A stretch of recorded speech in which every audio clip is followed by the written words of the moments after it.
Help is just a click away with Shoreside Therapy's free 15-minute consultation. At Shoreside Therapies, they offer personalized therapy services that combine evidence-based techniques with genuine care and understanding.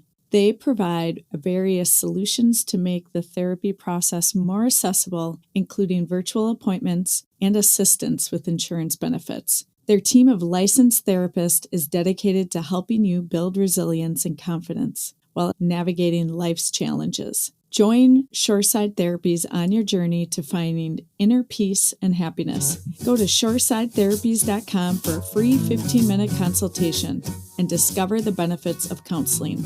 At Shoreside Therapies, again, shoresidetherapies.com. Welcome to the Wisconsin Wellness Podcast. I'm Lori Crow, your host, mental health therapist, and practice owner. Each month, we'll showcase a central theme and provide weekly practical hacks, inspiring interviews, and valuable advice from wellness professionals. Our aim is to help you streamline your wellness and mental health journey. So let's start the show.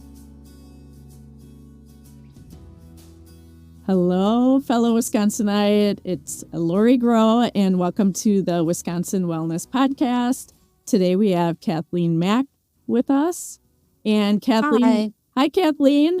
So Kathleen is a therapist at Shoreside Therapies, and she's also a death doula. So today we're going to be talking a bit about what actually is a death doula and hear a bit more about Kathleen's work. Cool. I'll start with just providing a little background information about what an end-of-life doula is, since most people haven't heard of it, although most people have heard of a birth doula. And so I do often use that as a way to explain, because it is similar in sentiment. An end-of-life doula or a death doula is someone who is really working on behalf of the individual who is obviously facing terminal illness, right?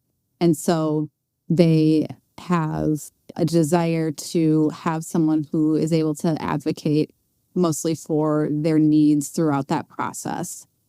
So if you think about it, when something like this happens, when someone is diagnosed with a terminal illness, of course, many people have family members, friends, people in their community who are supporting them during that time.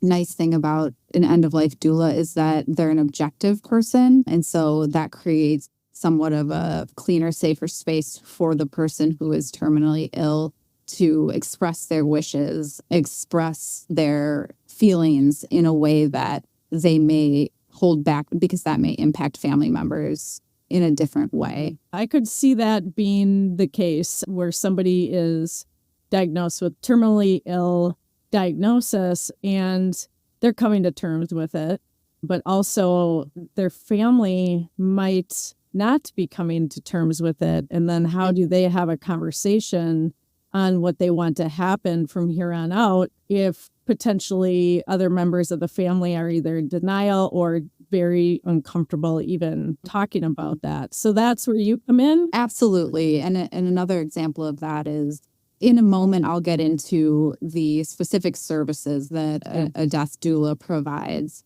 But before I get into that in more detail, I'll just share that part of it is doing what's called a life review, processing big and small moments of life. And we may not be truly authentic if we're doing that with our adult children or with our siblings, right? Oftentimes they're a person who's experiencing terminal illness and is approaching the end of their life. They're worried about their loved ones and their grief. And it is more difficult than, in some cases, to be really authentic about some of their life experiences. And like a therapist, it's an objective person who doesn't have an emotional agenda. Of course, that doesn't mean there are no emotions involved, but there isn't that intimate emotional connection. That desire to see that person in any sort of way, or the image that a child might have of their parent, it might hold someone back from being honest with some of that information. Exactly. There might be some regrets, right? There might be some of those things that they don't necessarily want to be sharing to everybody. It's more of a personal I want to talk about this. I want to see if there's anything I can do or say and how to feel better about that. Absolutely. Oftentimes people have unresolved issues in their heart, things that they want to talk about, express. Again, so the doula is able to be witness to that. Certainly not try to solve their problems, but really just hold a space to be witness to the truth of their experience. So Kathleen, there's a few services you offer, correct, regarding the practice of that end-of-life care. Did you want to talk about that at all, on what some of those things look like? I do. And so I want people to know that when you hire a death doula, there are several services that are offered, and you can decide which ones are best suited for your needs. You may not need all of them. But generally, I'll go through 3 parts to the process. So in the first part is, like I mentioned earlier, conducting what's called a life review. So again, processing. And as a therapist, I think I'm really skilled in being able to do that. Processing, again, major events in life, and perhaps making meaning out of some of those things. There's an element of offering a facilitation of conversation with people in your life that perhaps you've had a difficult or challenging relationship with and want to mend that or have closure on it in some way. And so I can come in and help facilitate a pretty challenging conversation like that. So that's like kind of the initial stuff. Then we move into what's called legacy work. And again, only if this is something that a person wants, but we would work on a legacy project. What is your legacy? What is something you'd like to leave for your loved one? This can be a number of things. We can get really creative and it can be really fun. But just a couple of examples would be a short memoir, which I would help in writing. I have some training through the organization I trained as a doula in doing that. Another one is doing a video. And in that, you would talk about anything you want, words of wisdom, things that you want your loved ones to remember and be able to see again and again, and maybe pass down to their children, etc. And so that's a really cool part of this process, I think, is this legacy project. And again, we can brainstorm, it can be very creative. So those are the first couple. Then there's the vigil planning. And that's really looking at, what do I want active dying to look like? What do I want there? Who do I want there? What do I want the aesthetic of the setting to be? Do I want rituals? Do I want prayers? Do I want to be alone, or do I want everyone there? So this is really important because I'm sure many listeners have experienced someone in their life who was actively dying. And at that point, there's a point in which it feels that person is no longer able to decide who's in the room. Right. Do they want 20 people in the room or not? We can talk about those things ahead of time. And it's my job to advocate then on behalf to help the family understand the wishes of the individual and hopefully help stick to those things as well. And of course, a gentle and kind manner. Because again, this is all about the dignity and the autonomy of the dying person. Yeah, I could see that being so important, Kathleen, not just for that person, but the family too, of knowing, is this what they're wanting right now in this moment? Instead of having to guess. Yes. Yeah.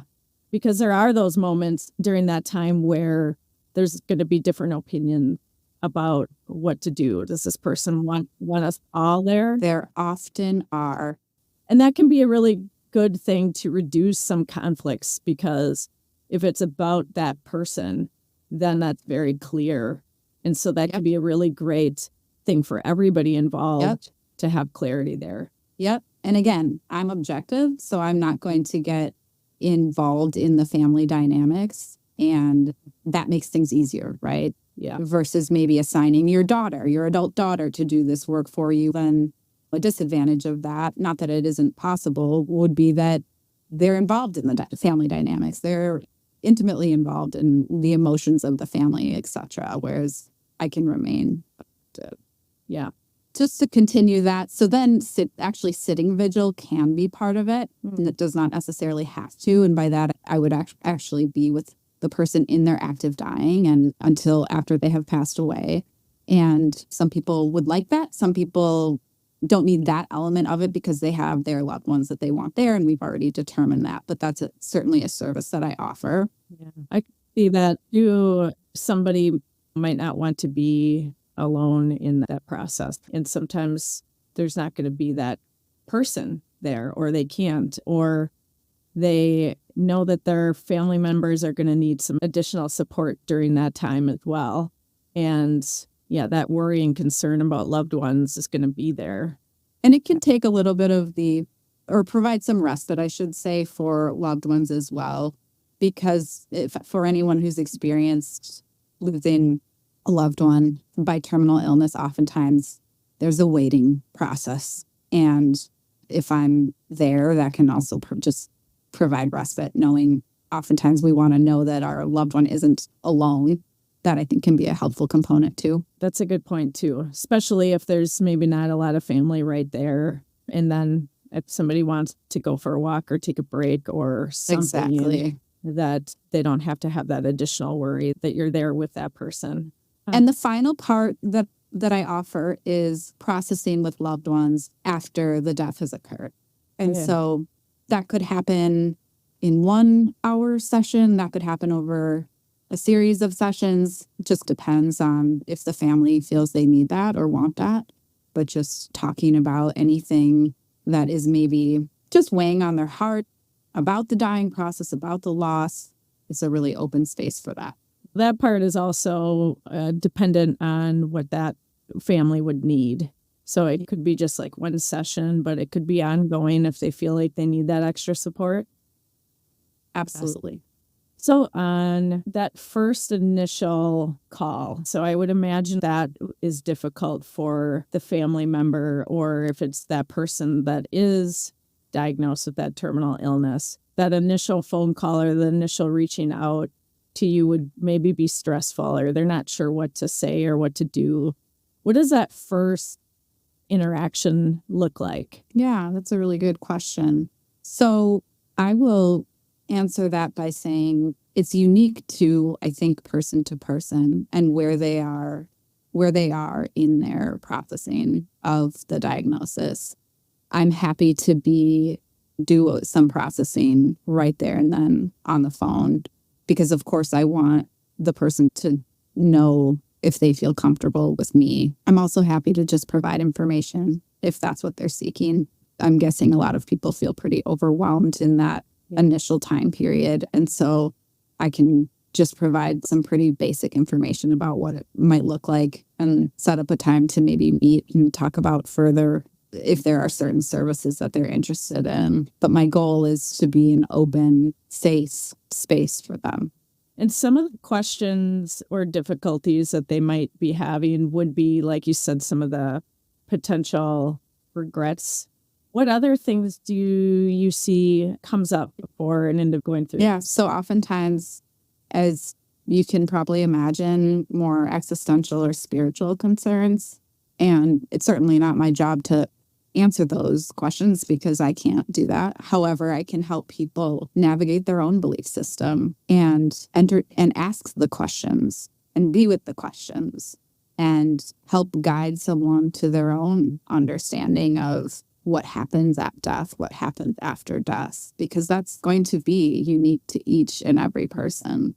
And again, it's that safe space to talk about it in a very free way.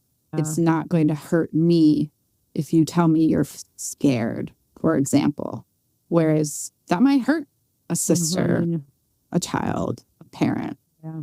Such a good point, Kathleen, because as a loved one that has lost somebody, you want them to feel comfort and safe during that time. So that could definitely get in the way of somebody sharing that they're scared. They don't want their family to feel that. So that makes a lot of sense, too, of just having that open space to talk about it and explore and wonder. Yeah. People who are dying are often very concerned about their loved ones and protective of them and want them to be okay. This is an opportunity where you get to set that aside And this is all about you. And it's unfiltered and it's real and it's for you. And it might be the only space really to have that, especially if people around you are in that denial space or just not really comfortable talking about death. In general, our society isn't really comfortable those discussions. And it might be like, oh, that's not going to happen, or we're going to find a way. And the actual acceptance piece can be really challenging and takes some time and processing. That's a really good point that I'll just touch on that you just made. An individual's journey of acceptance around their illness may be vastly different from their family's acceptance of that illness, if that makes sense. So I get to meet them where they are. Yeah, and I see that as being true with talking with older individuals even, that they might be casually talking about when they're not going to be there any longer. And you can hear other people saying, oh no, you'll be around forever. And don't talk about shutting it down. Often is our response. Don't talk about that. You're not going anywhere. Yes. And that can make somebody feel very isolated and alone to know, okay, I don't really know how to talk about this then, because some of those things, and like you were mentioning about the legacy project, what do I actually want to leave behind? I might not be able to really have that conversation with my loved ones right now because they might not feel comfortable hearing all of that. Absolutely. Yeah. So Kathleen, is there anything else you think would be helpful for somebody to know in regards to reaching out to you? Is there any additional information we missed as we were talking? I think I'll add that, so as a therapist and end-of-life doula, I also am trained in doing psychotherapy for end-of-life, which is a little bit different. So my skills as a therapist enhance my work as a doula. I also offer end-of-life psychotherapy, if that makes sense, and that they're a little bit different. And if you're confused by that or wondering which one would I want, we'll talk about it. Yeah. I'm more than happy to explain the difference and what might, and help understand what might be, which route you might be looking for.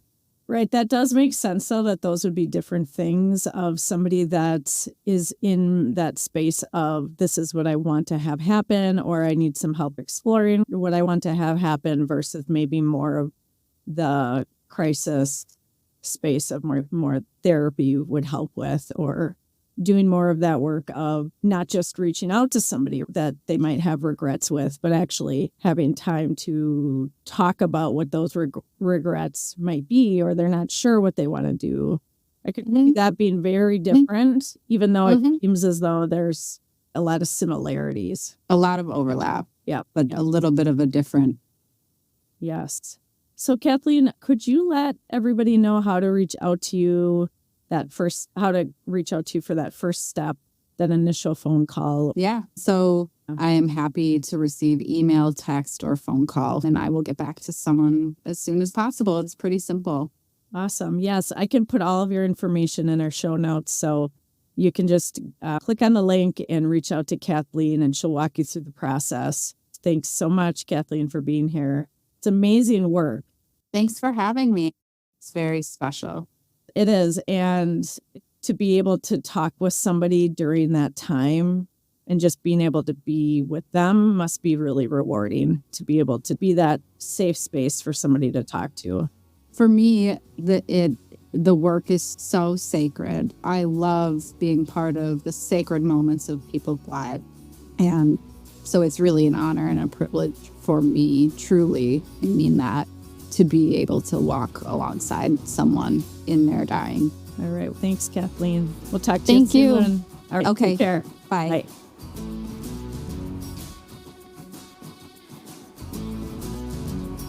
Thank you for joining us today on the Wisconsin Wellness Podcast. Remember, your well-being is a priority, and we're here to help support you every step of the way.